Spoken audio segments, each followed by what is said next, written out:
Trappers. Oh, I guess I put a name on you guys. Night Trappers, here you go. It's Show Creep. We're almost in Christmas time. It's almost the time of the year when Santa Claus comes and murders people and doesn't give you what you want. So if you wanted a PS5, he gives you an Xbox. If you want an Xbox, he gives you a PS5. That's how it works. But today, we have a very special episode. We have a very, very metal episode.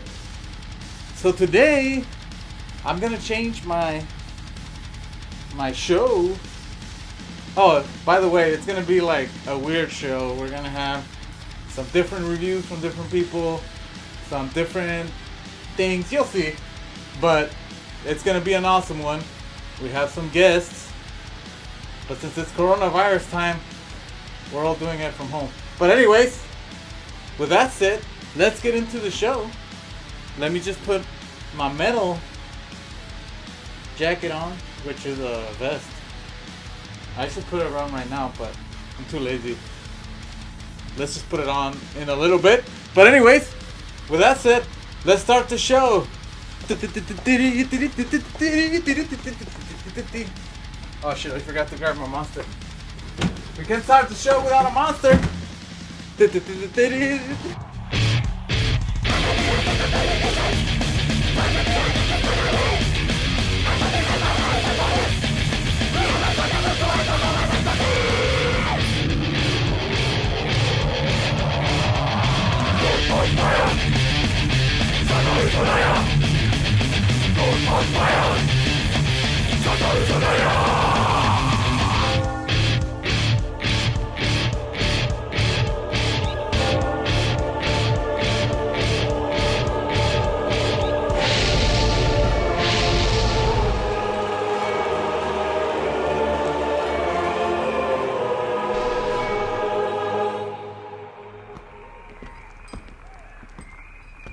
Oh man, that is hot. KFC's new Wicked Crunch Big Box meal may be more heat than you can handle. Our crunch sandwich spiced up extra hot with hot wings, fries, salad, and a drink. Taste lives at KFC. What up, baby? It's Sucio, aka Cerberus, aka Thought Boy Supreme, aka Lesbian Wolverine, aka Cobija-chan, aka ex-boyfriend of everybody's mom. Welcoming you back to another episode of Night Trap Podcast, and you got me hacking the planet from the cochinada room, which is the room I keep my cochinadas in, and I don't do cochinadas in, if you know what I mean. But let's just say that, I gotta interject myself into this episode, because if I don't, the creep ain't gonna have me on. So this is me cutting into your little episode with a little bit of a special presentation of what I used to do back in the day. It's called Sucio Cinematheque. We used to have a double feature with a band in the middle. If you ever went to my Cinematheques, please holler, please share this episode. Like, subscribe, share. But, we used to have really great fun with it, and I'm really looking forward to bringing it back after Corona's over. It was a fucking blast. And our first double feature is going to be metal themed, because I read the creeps emails and I know what him and his wife and everybody else in the Night Trap talk about. That's why we're hacking the planet, baby. Shout out Rug and Foden once again. I love you guys, but our first episode is going to be about, our first movie review is going to be about Metal Trip 2018 and Sound of Music 2020. That this one just came out, but it's metal theme for my homie. So let's just start off real quick. Heavy Trip 2018, finished love letter to not just the idiosyncrasies of everything metal, but also to a classic American comedy trope, man. And after the Lords of Chaos left that stank of Hollywood all over metal, I think this is a great palate cleanser to that shitty portrayal of a fucking bunch of horrible shit that happened. If you really want to know about mayhem, and you're probably a metalhead, you've probably already seen this, but go back, watch Until the Light Takes Us, 2008 documentary. I'm not gonna get too much into it. It has the actual members of mayhem. It has real people who are involved in that. Check that out if you fuck Lords of Chaos. Watch Until the Light Takes Us. Go back to fucking Metal Trip really quickly. Heavy Trip really quickly. All bullshit aside, the most respectful way possible, I'm gonna say this. If the Blues Brothers had an orgy and the only three people they invited were, Rise and Fall of the Western Civilization, Pick of Destiny, and Airhead, this movie is the baby they would all four have together and have to fucking raise. It's a great little hometown story about a bunch of homeboys, people who love metal, different types of metal, different aspects of metal, come together trying to manifest their rock star destiny and play a gigantic festival by any means necessary, any means at all. I think this is a film for metalheads, by metalheads. I think, it has accurate terminology for all the most pretentious metalheads, while at the same time keeping comedic timing. It has the right amount of gore and the right amount of comedy, and at the same time sentimental honesty and character building, to make this to one day become a genuine cult classic for anyone that appreciates metal. I think there's so many homages to not just other films, like I said, Blues Brothers, Pick of Destiny, classic road trip film, but also to, strangely enough, to literary books, masterpieces like Grapes of Wrath, Catch-22, and Slaughterhouse-5. This film surprised me on multiple levels, on writing, that acting. This cast was splendid. Really, really, really check this out. It's one of the best. It never makes fun of its fan base. It never makes fun of the music. It's really, really a love letter, true and true, time again. Watch it. Heavy Trip. It's one of the best. I'm gonna be honest with you and giving it this amount of respect. This is truly a spiritual predecessor to Spinal Tap. Watch this film. That's how much I'm willing to go into it. Let's head right into this is available on Amazon, by the way, right now. It's been available for a year. I constantly tell people they don't fucking listen. I'm trying to tell you motherfuckers right now. Anyways, to go part 2, I'm only running out of time. I don't know if they're gonna cut me off yet. Trying to hack the planet, baby. But let's go part 2. This film just came out a month ago, a couple weeks ago, 2020. It's called, Sound of Metal. And, let's just be honest, it's a brutally intimate film about a very true danger in the music industry, that everybody in the music industry has no means whatsoever of doing anything to stop it. And this is coming from me too. I'm personally affected by this, so this movie really hit close to home. Short story, very quick. I'm only running out of time. I could already see that he's already trying to hack back into this motherfucker, but keep it real, keep it short. It's about a drummer that loses his hearing, and his whole entire life changes from one day to the next. The plot is a very unbiased and unforgiving look at the difficulties of not just being hearing impaired, but of the feeling of being isolated in a room full of people. It goes into drug abuse, it goes into codependent behavior, it goes into, just the tremendous task it is to start your life again, out of nowhere, without being preachy, without being judgmental. I think this film achieves both of those things by two means actually. First of all, it's gonna be Riz Ahmed, great lead actor in this. He was just the right amount of selfish redemption to carry this film, while at the same time the usage of the score, because it's so haunting, it's harsh, it's stark, it hits you in the wrong way. It's emotion of a cruel reality, while at the same time like a somber frustration, unforgiving resolve. It's such a great film. In all honesty, this picture has to be one of the realest ones I've seen, and I think it hits too close to home. If you take people in the music industry, they're gonna relate a little bit too much to a lot of what it is, losing people to the business, losing people to, it's such an unforgiving way. I'm just gonna cut it off there without actually giving any spoilers, but it's an interesting take on loss and self-acceptance. And it's almost, the ending is so beautiful and isolated and peaceful that it really does give this film such a well-rounded journey. I think people who love metal, I think not just people who love metal, people who are in the music business, who understand what it's like to slowly lose your hearing and one day probably lose it all, like I will, and probably a lot of us will. I think it's such an interesting film that I really recommend it. Sucio Cinematheque, baby. I'm gonna recommend double feature. Go out and watch them. This one's gonna be available on Amazon Prime December 4th. Make sure you add these to your watch list. If you love metal, you've probably either already seen these or are waiting to see them. Watch them right now. Trust me, baby. Don't go outside. They're already trying to get rid of me. They're already trying to unhack me. I'm gonna try to take over right now, baby. From Sucio from the Cochinada room. Stay sweet, don't change. Have a great summer. Keep in touch. Love you guys. Stay safe. Stay quarantined. Peace. I'll see you guys. What up, motherfuckers? It's Nasty Man coming with a recommendation for all you nasty ass motherfuckers out there. Who am I? What do? I'm Nasty Man. I work with the Nitro Podcast. I only come once a year because my fucking work permit shit doesn't let me work much. But anyways, today I want to recommend a fucking beer that I made it creative. It's called 666, motherfucker, and I fucking love it. Why? Because it gets me all crazy. It gets me all recording stupid shit. I wanna hump everything. I know I'm a band. I know we don't usually fucking bang shit or hump. But anyways, that is my recommendation for today. You don't have to read shit. All you have to do is drink.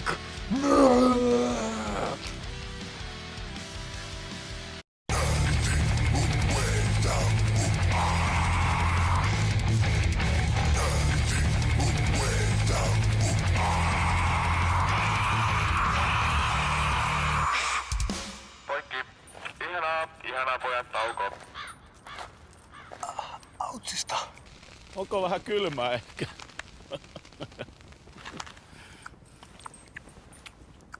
Action!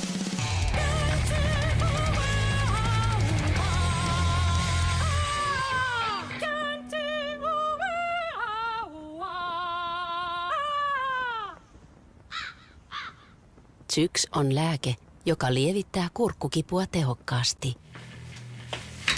Hello, I'm Hector G. Thank you to the Creep and Lesbian Wolverine for having me on their show today. We're going to be talking about records. There have been some awesome records that have come out the last half of this year, and we'll go through a few that I've picked up along the way. So, the first one on the list, The Raging Wrath of the Easter Bunny by Mr. Bungle. Now, Mr. Bungle, they haven't been putting out anything at all since 1999. That's when the last album, California, came out. They recorded a demo in 1986 called The Raging Wrath of the Easter Bunny, and they were in high school when they recorded it. It sounds like shit, absolute shit. You can't understand a damn thing. I've heard it, but I never bothered listening to the whole thing because it's just bleh. On October 30th, they released a re-recording, and let me tell you, it is phenomenal. It's an awesome thrash metal album. When they re-recorded it, they brought on Scott Ian from Anthrax and Dave Lombardo from Slayer. The production is amazing. The drums are huge. It's got a couple of covers on there from SOD and Corrosion of Conformity, and the whole thing is great. If you haven't listened to it, just give it a shot. Considering that these guys wrote it when they were teenagers, it seems like they were way ahead of the game. I ended up ordering the Mega Bundle, which included the album, this t-shirt, a face mask, and a record slip mat. And it's all crappy quality. A lot of people were having a lot of problems with the seams when they got the album. Like this whole seam, everything was just torn open, so they had to email customer support and have new ones sent out because it was that bad. Silver with red and black splatter. Now they came out with a whole bunch of variants, like there's like 10 different colors, and some people I've seen have been getting them all. Like this guy here, look at this. No wonder it peaked at number 30 on the Billboard charts, because we got morons like this buying up every single variant. Speaking of morons buying multiple copies of the same variant, yeah, I did it. I love Napalm Death. And every single new album they come out with, it just sounds like they're getting heavier and heavier. My God, Barney's vocals are just like ripping out of his throat. Throes of Joy in the Jaws of Defeatism. It is their 16th album. The last one was in 2015, and that's the longest gap. These 5 years culminated in an awesome album. Now, for those of you who follow Napalm Death, there has been a notable absence of Mitch Harris on guitar, but he did play on this album. He did write a bunch of the songs. And he did reveal that he's been having a lot of personal, not issues, but he's at home with his family. And he kept quiet about it for a long time, but that puts us at ease. There's no issues, there's no problems with the band. It's just that He needs to be home for his family, and cool, good. We're happy. Do it, man. Do it. There were tons of colors of this one pressed also. I think there was 8 or 9. This one's germicidal yellow, swirled. And this one's bloated corpulent pink. I haven't opened the pink one. I really want to see what it looks like, but we'll just leave it sealed for now. This one will do. Oh, look at me forgetting a very important release. How could I forget about the Rhino Records Rocktober release of a classic? Come on, everybody loves this one. Everybody knows this one. Everybody was in love with this. Everybody had this on tape or CD. Well, I did on tape. And yeah, they came out. A very good pressing. It comes out on double disc, double LP, with 3 sides, but the 4th side is etched with the Crow logo. It's beautiful, very nice pressing. Everything's mastered quite well, nice and loud, heavy bass, no surface noise. It's a great pressing. That one, very hard to come by. If you can't get a hold of it now, good luck ever getting it, or be prepared to pay for crazy prices. Because those bastards snatch up all these copies and sell them for double, triple, quadruple, or 10 times as much. It's ridiculous. I know Lesbian Wolverine, you got your copy, didn't you? Probably the best soundtrack of all time.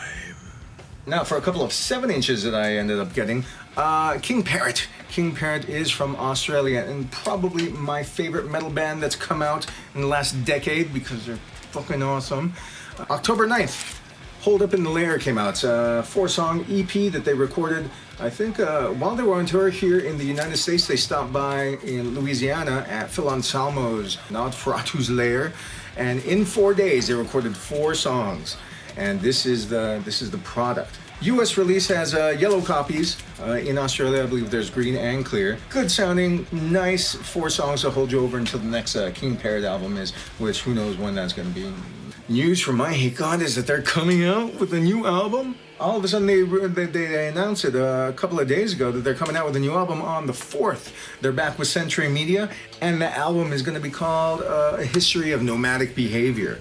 But in the meantime, they did put out this split 7-inch with Sheer Terror. The I Hate God side covers Devo, Gates of Steel. I've never heard I Hate God do anything like this, and I never thought that I Hate God would get me up to dance, but this cover is fun. They did a great job covering the Devo song. Sheer Terror covers New Life by Depeche Mode. It's pretty good too, but I Hate God tops it, man. Mint, red, and then a swirl mix. Gwar, Scumdogs of the Universe, their second album that originally came out on January 8th, 1990. Well, they came out with the 30th anniversary box set. Completely remastered, remix. It sounds phenomenal now. So much better. The songs are so much clearer, heavier, just more balls to it, and it sounds amazing. It's already streaming on all the digital channels. I'm waiting for mine. Mine's a Newberry Comics exclusive, press on clear vinyl, a double LP. It's not going to be here until next month. Once that album gets here, I will finally open up my Gwar beer. It's odorous ale. Gwar beer from Cigar City Brewing. So we're gonna hang out, listen to that album, and just drink beer and listen to the Salaminizer over and over again. Thank you very much for joining me on the record reviews. I'm Hector G, and back to our regularly scheduled program.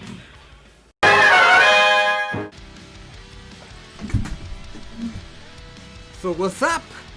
What's up? Welcome to the new show where we're doing various reviews, various movie reviews, various game reviews. We're doing commercials. We're doing everything. But for the first time, we're doing an all metal show. It's all metal, motherfuckers. You don't like metal? Get the fuck out of here.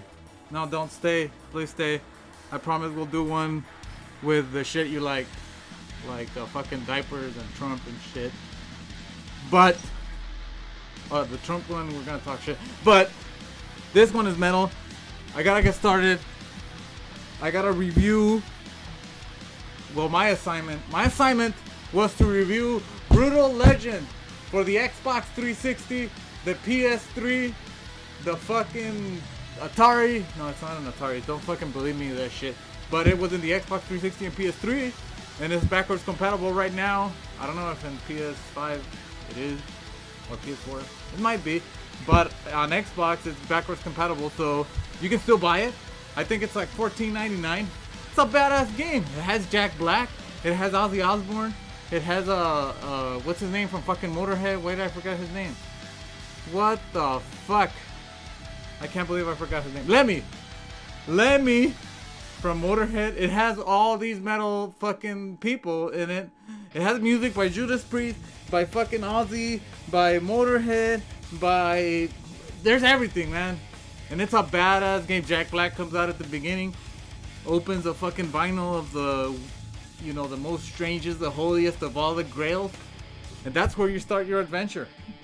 You're Jack Black, a fucking, a bouncer. Not a bouncer, it's like a security, a roadie for a hipster band that fucking sucks.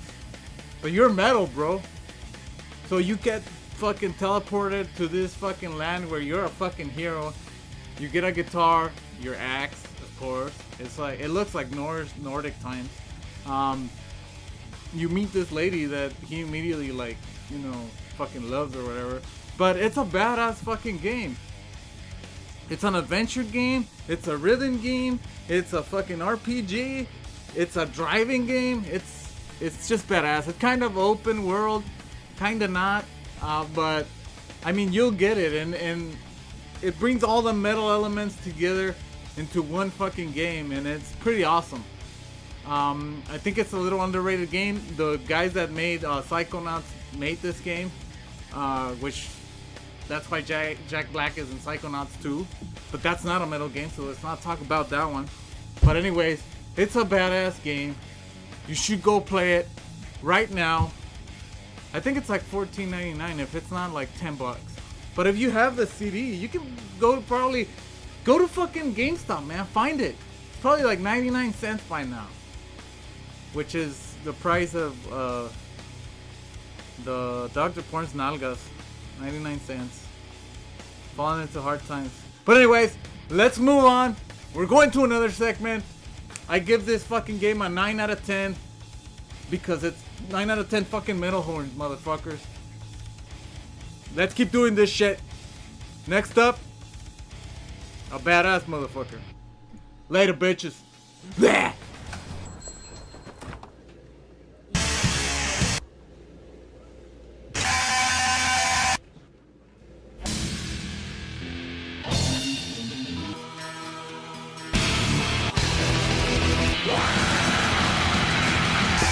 Yo, come on, pick a can, man.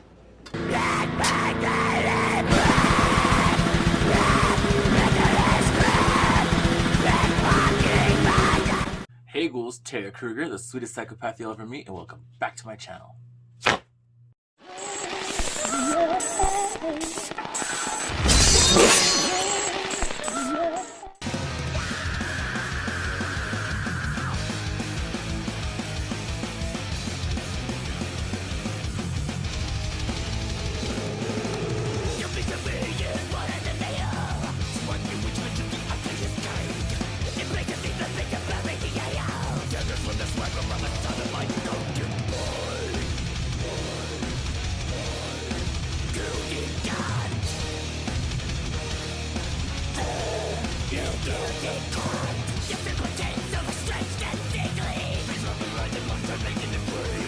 Hey ghouls, well I'm back with the second part of the review for the Beetlejuice and Milk Cosmetics collection. It was inspired by Danny Filth. If you're not familiar with who Danny Filth is, he is the lead singer to the band Cradle of Filth. It is a black metal band. It's one of the first black metal bands I ever started listening to back when I was like in middle school. I've always been so amused with Danny Filth. Like his music's amazing and his looks are always so amazing. I did kind of more of a simple look that he's done, just kind of dragged it out a little. Kind of a look I would do if I was going to like a metal show or something. Unfortunately, because of fucking COVID, all the there hasn't been any concerts, which I really miss. I think that's what I miss most about anything because of this shutdown, is going to like concerts and other fucking shows like that. I really miss that, and so I kind of felt inspired today to do a look based off of Danny Filth, or like a look I would use to go to a fucking concert. The best part about being a drag queen and dressing up in drag when you go to concerts is that security is usually too like weirded out by me just because I'm a dude in a dress, so they never actually pat me down or anything. So I usually sneak in a bunch of alcohol and whatever not in my bag because they're always too scared to like check me out for some reason. I don't know. I've gone to like Rob Zombie, The Outward, Wednesday 13, and a few other shows where I've gone full drag and they just kind of like let me pass. They don't want anything to do with me, which I'm fine by. I did go ahead and use only shades from this palette. I did use like a red liquid lipstick just to kind of create the lines and shapes, and then I went over them with the palette. I'm gonna go ahead and swatch some of the colors for you guys. They actually feel really nice. They feel nice and like not all grady or gross. So I'm gonna go ahead and just swatch these right here and check that out. I actually like this color a lot. That's really fucking pretty. I used it a little bit on the inside of my eye, but I wish I could have used more of that because that looked really fucking pretty. But I kind of to keep this like really red because Danny Phil's look was mostly just red, and there's some grays in there, but of course I went ahead and I added like a bunch of the white to highlight the lines and all that bullshit. And then I did use the gray on my lid, smoked it out with the white, and I set my liner with the black in the palette. So the colors are really pretty fucking cute. The only one I didn't use was Tombstone. The color right here, which is called Shrunken Head, is the one that I used on my lid. So I'm gonna go ahead and swatch these two real quick. Like that. So this one is a deeper gray. I used the lighter gray in my eye. I really liked it. And I don't really like gray, but I mean, the way I used it, I think it's pretty fucking cool. I don't know. So if you are interested in Beetlejuice palette from Melt Cosmetics, this is definitely something cute if you want to buy it for yourself or someone for Christmas, aka my birthday, because, you know, I'm Jesus reincarnated. But anyways, I actually really like the palette. If you like the colors, if you're just a big fan of Beetlejuice and you just like collecting a bunch of fucking makeup, I definitely say this is one to get. This one is the Waiting Room from Melt Cosmetics. The box itself is really fucking cool. I love the glittery like spiral shit it has. I thought that was pretty fucking neat. I don't know. I thought it was pretty fucking cool. Hopefully you guys like this look. I'm feeling really cunt and really witchy. I'm really happy with the way this came out. I really hope that a lot of bands that I like start touring again once all this COVID shit is over, because the first thing I want to do is go to another fucking show. If you want to hang out with me between uploads, you can follow me on Instagram. That's Tara_Kruger. I'll leave it down in the link below right next to my Cash App if you want to tip this witch. But I would appreciate so much more if you smash that like button and subscribe to this channel. And until the next time, stay spooky, and I'll see you ghouls later.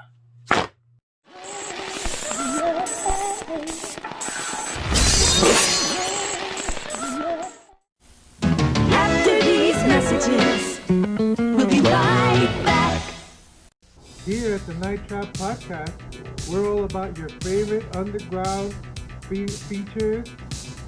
In the Night Trap Podcast, we'll talk about any kind of movie, even if the movie's trash.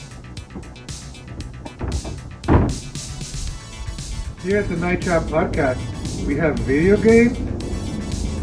Not even connected, bro. We have movies. Thanks for the message. We have toys. What type of movie too? And everything else that's really cool, that we think is cool, that you think is cool too. Also, here at the Night Trap Podcast, we have local artists that will impress you.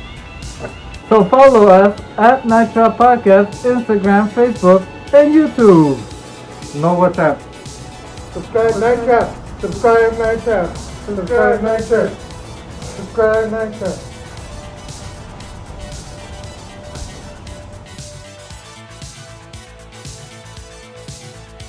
Woo! What did you guys think? What did you guys think of the metal show very first?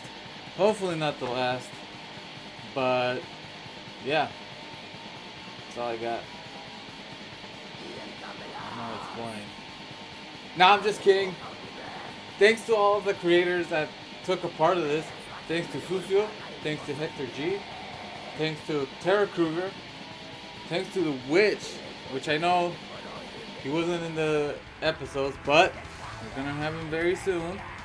Thanks to everybody that has been a part of the Night Trap Podcast. This is almost gonna be the end of the year, but we still have a few on us more, okay? Glad you guys enjoyed everything. Thank you for joining us in the whole year. If you're a new subscriber, tell your friends. If you're an old subscriber, thank you for being here for us. And hopefully, we can keep doing it for way more years. Bye-bye, Trump. We love you guys. Hope you guys enjoy your Christmas, your New Year's, your everything, your birthdays. Whatever, Flag Day. I don't care. I don't even have a hat on. I'm supposed to have my metal hat on. There you go. So thank you guys. We'll see you next time. Later, bitches! Bye.